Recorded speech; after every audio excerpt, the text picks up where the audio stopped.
আজকে আমি তোমাদের সঙ্গে শেয়ার করব লোটে মাছের রেসিপি।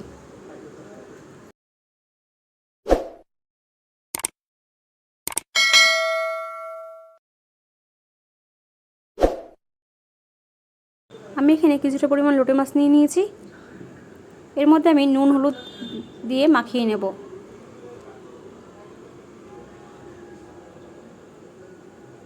তো মাখানো হয়ে গেছে, কড়াই বসিয়ে দিয়েছি, দিয়ে দিয়েছি সর্ষের তেল। আমি কুচনো পেঁয়াজগুলোকে দিয়ে ভালোভাবে লাল লাল করে ভেজে নেব। দিয়ে দিলাম 3টে কাঁচা লঙ্কা, দিয়ে দিলাম 2 চামচ আদা রসুনের পেস্ট।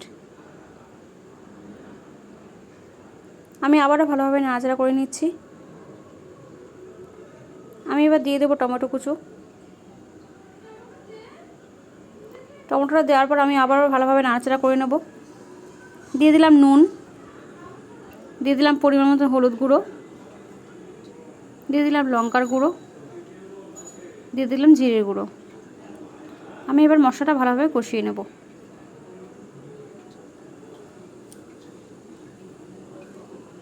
তো মশলাটা কষানো হয়েছে, আমি এবার মাছগুলোকে দিয়ে দেব।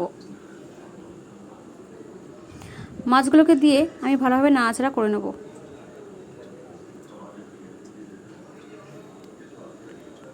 এবার আমি কিছুক্ষণের জন্য ঢাকা দিয়ে দেব। আমি কিন্তু মাছগুলো একটু গোটা গোটা থাকবে সেভাবেই কিন্তু রান্না করব। আমি এটা বেশিক্ষণ কষাবো না, আর একটু ঝোলঝোল থাকবে। আমার কিন্তু লোটে মাছের রেসিপিটা রেডি হয়ে গেছে। আমি এর মধ্যে ধনেপাতা অ্যাড করে দিলাম। ধনেপাতা দিলে খুবই ভালো লাগে মাছে। ভিডিওটা ভালো লাগলে লাইক, কমেন্ট, শেয়ার করে দিও।